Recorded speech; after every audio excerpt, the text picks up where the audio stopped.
검은 고자리는 작지만 도드라지게 눈에 띄는 별자리입니다. 밤하늘에서 5번째로 밝은 별이 찬란히 빛나고 있기 때문입니다. 이 별의 이름은 베가입니다. 우리나라에서는 직녀별이라는 이름으로 불립니다. 리라는 하프를 연상시키는 고대 그리스의 악기입니다. 별지도에서 리라는 종종 독수리 또는 콘도르와 함께 묘사됩니다. 예를 들어 요한 보데이 우라노그라피아 8장에는 독수리와 리라가 함께 등장합니다. 검은 고자리에 독수리를 함께 그리는 것은 아라비아의 전통에 영향을 받은 것입니다.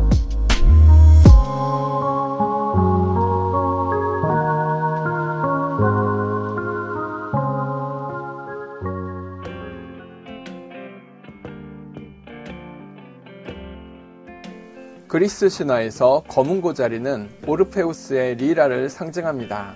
오르페우스는 저승세계로 모험을 떠난 음악가입니다. 이 이야기는 가장 유명한 그리스 신화 중 하나입니다. 검은 고자리의 리라는 가장 최초로 만들어진 리라를 상징합니다. 제우스와 플레이아데스 중 한 명인 마이아 사이에서 태어난 헤르메스가 리라를 만들었다고 하죠. 어느 날 헤르메스는 아르카디아 킬레네 산에 있는 자신의 동굴 바깥에서 거북이 껍질을 발견하였습니다. 헤르메스는 거북이 껍질을 깨끗하게 닦은 후 가장자리를 따라 구멍을 뚫고 소의 창자를 각 구멍에 가로지르게 엮어 7개의 현을 만들었습니다. 헤르메스가 리라를 만든 때는 그가 아폴론의 솥대를 훔쳐온 것이 문제가 되던 때였습니다. 아폴로는 헤르메스에게 솥대를 돌려줄 것을 요구했지만 리라가 내는 아름다운 소리를 들은 후 솥대와 리라를 맞바꾸었습니다. 에라토스테네스에 따르면 아폴로는 후에 리라를 오르페우스에게 주어 자신의 음악을 연주하게 했다고 합니다. 오르페우스는 당대 최고의 음악가였습니다. 그의 음악은 바위와 흐르는 강물도 매료시키는 힘이 있었다고 합니다. 심지어 리라 연주를 통해 트라키아 해변까지 떡갈 나무들을 끌어들였다고도 하죠. 오르페우스는 황금 양털을 찾기 위한 이아손의 아르고호 원정대에 참여하기도 했습니다. 아르고호가 바다의 님페 세이레네스의 유혹을 들어야 했을 때 오르페우스는 이에 맞서 노래를 불렀고 세이레네스의 노랫소리를 잦아들게 만들었습니다. 하지만 오르페우스에 대한 가장 유명한 이야기는 아내 에우리디케를 찾아 저승으로 향한 이야기일 것입니다. 오르페우스는 에우리디케와 결혼하였습니다. 하루는 아폴론의 아들 아리스타이오스가 에우리디케를 보곤 욕정이 일어 그녀를 쫓아갔습니다. 아리스타이오스로부터 도망치던 에우리디케는 독사에게 물려 죽고 말았습니다. 오르페우스는 가슴 찢어지는 상심을 안고 아내를 다시 살려달라는 애원을 하기 위해 지하세계로 내려갔습니다. 신화에서는 오르페우스가 하데스에게 바치는 절절한 탄원이 전하고 있습니다. 하계의 신들이여, 당신들의 곳으로 우리들 생명 있는 자는 다 가게 마련입니다. 나의 말을 들어주십시오. 저는 꽃다운 청춘의 독사에 물려 뜻하지 않은 죽음을 당한 제 아내를 찾으러 왔습니다.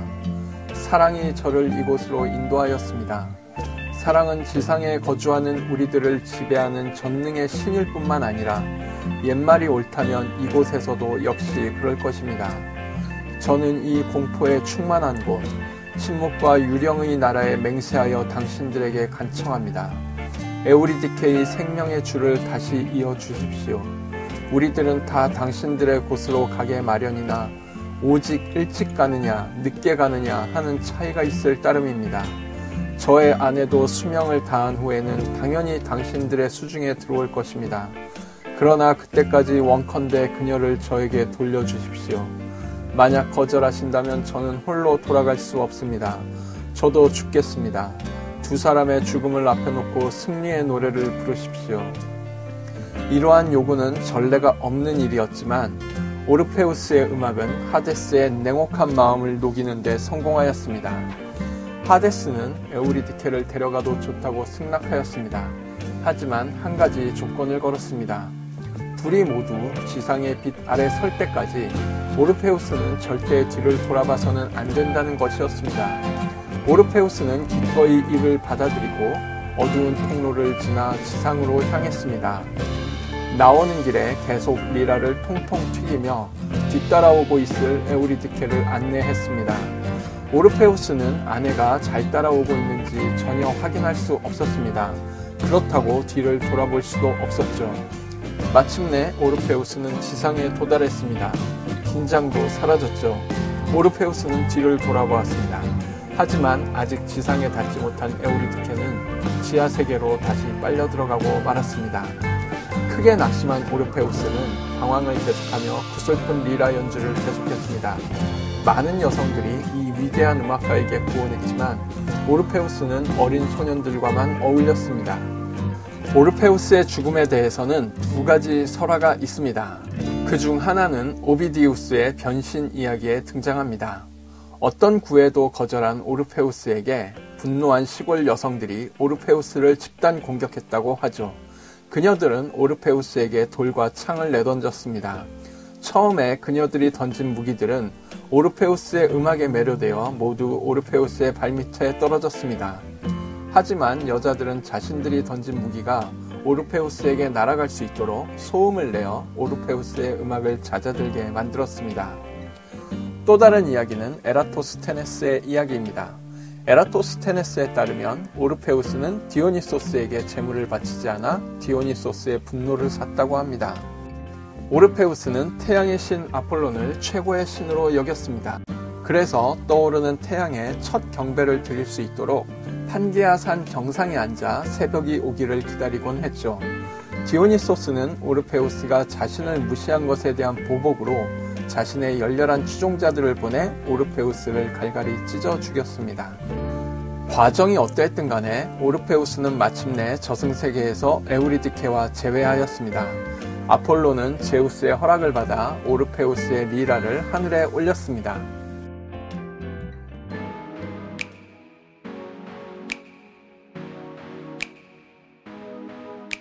프톨레마이오스는 이 별자리에서 가장 빛나는 별이 별자리와 동일한 리라로 표기된다는 것을 알고 있었습니다. 오늘날 우리가 알고 있는 이 별의 이름은 베가입니다. 이 이름은 아라비아어 알-나스르 알-와키에서 온 것으로 급강하하는 독수리 또는 콘도르를 의미합니다. 아라비아인들은 이 별에서 독수리나 콘도르를 본 것입니다. 검은고자리 베타별의 이름은 셸리에크입니다. 이 이름은 하프를 의미하는 아라비아어 알살바크로부터 왔습니다. 살바크는 하프의 일종을 이르는 그리스어 쌈비케에서 온 말입니다. 리라와 비슷한 악기로서 고대 그리스에서 아라비아로 전해진 것은 쌈비케 말고도 두 개가 더 있습니다. 각각 알술라펫과 알루라입니다. 알술라펫은 검은고자리 감마별의 이름 술라펫으로 남아 있습니다. 알술라펫은 아라비아에서 거북이를 뜻하는 단어인데 이는 검은고자리의 남쪽 경계에 놓여진 거북이의 등껍질을 의미하기도 합니다. 고대 그리스에서 검은고자리의 그림에는 거북이 등껍질이 그려지기도 했습니다.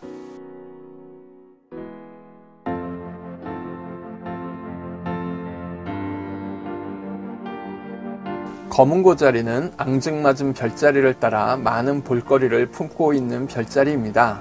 검은고자리 알파별 베가로부터 동북동쪽 1.7도 지점에 4등급의 검은고자리 엡실론 별이 있습니다. 이 별은 쌍안경이나 길잡이 망원경 같은 저배율 망원경으로도 쉽게 분리해 볼 수 있는 이중별입니다. 그래서 엡실론이라는 구분 기호에 위첨자를 더하여 엡실론 1, 엡실론 2로 구분합니다. 재밌는 것은 각각의 별들이 또 이중별이라는 것입니다. 각 별은 보통 시상 조건에서 92배율에서 구분해 볼 수 있습니다. 이중별 안에 또 이중별이 있다 보니 별지기들 사이에서는 더블이라는 애칭으로 불립니다. 검은고자리 엡실론별 및 베가와 함께 삼각형을 구성하는 검은고자리 제타별 역시 이중별입니다. 역시 20배율 수준의 저배율에서 쉽게 분해해 볼 수 있습니다. 엡실론별에서 제타별에 이어 지그재그로 나타나는 델타별 역시 이중별입니다. 이 이중별은 붉은 색조가 느껴지는 으뜸별과 청백색 짝꿍별로 인해 어여쁜 색채 대비를 보여줍니다. 검은고자리 델타별은 시야각 1도 정도를 보여주는 저배율의 넓은 시야로 볼 가치가 있습니다. 이 별을 감싸고 있는 상계성단이 있기 때문입니다. 델타별의 남쪽에 전반적으로 16분 크기로 흩뿌려져 있는 이 상계성단은 스티븐슨 1이라는 이름을 가지고 있습니다. 검은고자리의 밑변은 감마별과 베타별이 구성하고 있습니다. 검은고자리 감마별 바로 아래에는 주황색 색조가 도는 검은고자리 람다별이 있습니다. 저배율에서 감마별과 람다별이 함께 들어오기 때문에 서로 전혀 영향이 없는 별들임에도 어여쁜 색채 대비를 나타내는 이중별처럼 보입니다. 검은고자리 람다별로부터 동남동쪽 4도 지점에는 구상성단 M56이 있습니다. 망원경으로 관측하는 모든 구상성단들이 그렇듯 M56 역시 별거품이 부글부글 끓고 있는 듯한 멋진 모습을 연출합니다. 검은고자리의 밑변을 구성하는 감마별과 베타별 사이에는 너무나 유명한 검은고자리의 보석이 숨겨져 있습니다. 가락지성운 또는 고리성운이라 불리는 행성상 성운 M57이 바로 그것입니다. 최첨단 망원경이 촬영한 천체 사진 중 가장 아름다운 모습을 보여주는 천체가 바로 행성상 성운입니다. 우리 태양과 같은 보통 별이 최후를 마치며 쏟아내는 가스 먼지 구름이 만들어내는 행성상 성운은 하나같이 독특하고 아름다운 모습을 보여줍니다. 하지만 사진으로 나타나는 현란한 모습들과 달리 행성상 성운을 눈으로 관측하기는 쉽지 않습니다. 별이 최후에 잠깐 거치는 단계이다 보니 절대 숫자도 많지 않고 사람의 눈이 충분히 인식할 만큼 충분히 밝거나 거리가 가까운 경우도 많지 않기 때문입니다. 하지만 M57은 눈으로도 그 아름다움을 충분히 느낄 수 있는 매력적인 천체입니다.